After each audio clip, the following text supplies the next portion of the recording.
ইমান দিন অপেক্ষাৰ অন্তত ৰীমাৰ বিয়াৰ দিনটো আহিল। ৰীমাই নিজৰ ৰুমৰ ভিতৰত লগৰীয়াসকলৰ লগত বহি আছিল।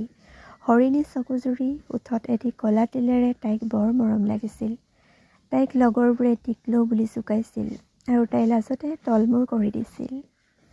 এনে সময়তে কলৰ তলত দৰা আৰু দৰাঘৰীয়াৰ যাত্ৰী আহি উপস্থিত হৈছিলহি।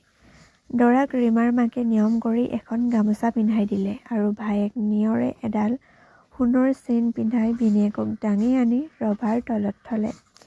আনফালে দৰাঘৰৰ লগত অহা অতিথিক আপ্যায়ন কৰিছিল গাঁৱৰ আৰু সম্পৰ্কীয় মানুহে।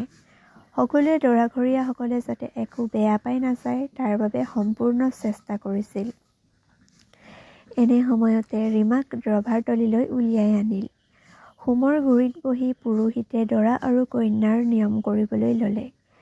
তেতিয়াই দৰাৰ মাকে থিয় হৈ কবলৈ ধৰিলে, আমি বিচৰা যৌতুকসমূহ যোগাৰ কৰা হ'লনে? যদি হোৱা নাই আমি আমাৰ ল'ৰালৈ আপোনালোকৰ ছোৱালীক নিব নোৱাৰিম। ৰভাৰ তলিত থকা সকলোবোৰ মানুহ হতবাক হৈ পৰিল। ৰীমাৰ মাক আৰু দেউতাক আচৰিত হ'ল। তেওঁলোকৰ মূৰত যেন সৰগ ভাগি পৰিল। আচলতে দৰা অৰ্থাৎ সমৰে এইবোৰ কথা ৰীমাৰ ঘৰত কোৱাই নাছিল।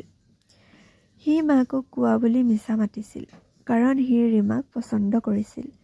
তাক যৌতুকৰ প্ৰয়োজন নাই, কিন্তু সি যে ৰভাৰ তলিত এনেকুৱা পৰিস্থিতিৰ সৃষ্টি হ'ব কল্পনাই কৰা নাছিল। এতিয়া সি নিৰুপায়। ৰীমাৰ দেউতাক আৰু ভায়েকে এতিয়া দৰাৰ মাকৰ সকলোবোৰ দাবী মানি ল'ব বুলি হাতজোৰ কৰিলে আৰু ক'লে, আমাৰ ছোৱালীজনীক ৰভাৰ তলিত এৰি নাযাব। যদি এৰি যায় আমি সমাজৰ আগত কেনেকৈ মুখ উলিয়াম? আমাৰ ছোৱালীৰ কি হ'ব? আপোনালোকক যি লাগে আমি সকলোৱেই দিম। আমাক কেইদিনমান সময় দিয়ক আৰু আমাৰ ছোৱালীজনীক আপোনালোকৰ বোৱাৰী কৰক। এনেতে ৰীমাই মাত দিলে, মই সেইখন ঘৰৰ বোৱাৰী হ'ব নোৱাৰিম।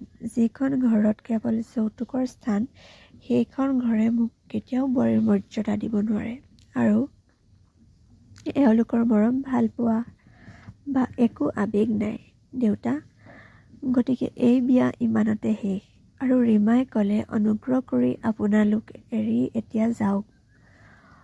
সমাজলৈ চিন্তা কৰি মই এটা মিছা সম্পৰ্কত বান্ধ খাব নোৱাৰোঁ। তেতিয়া দেউতাক মৌন হৈ পৰিল। দৰা আৰু কন্যাৰ ঘৰৰ মানুহেও ৰভাতলি ত্যাগ কৰিছিল।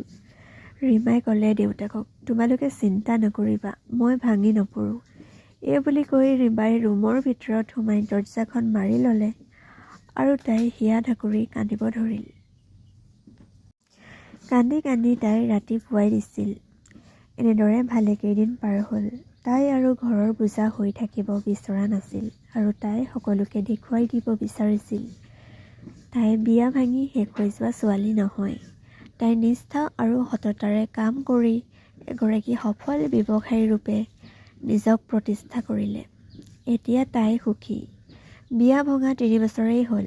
সমাজত তাইৰ এটা স্থান আছে।